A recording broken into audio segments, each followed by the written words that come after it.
of grace, the Lord. The Lord be with you. And with your spirit.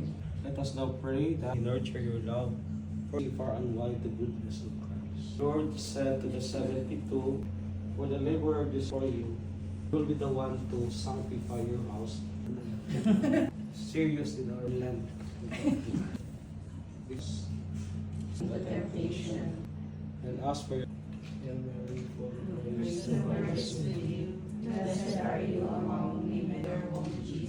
Pray for us, Mary, full of grace. The Lord is with you. Living creatures.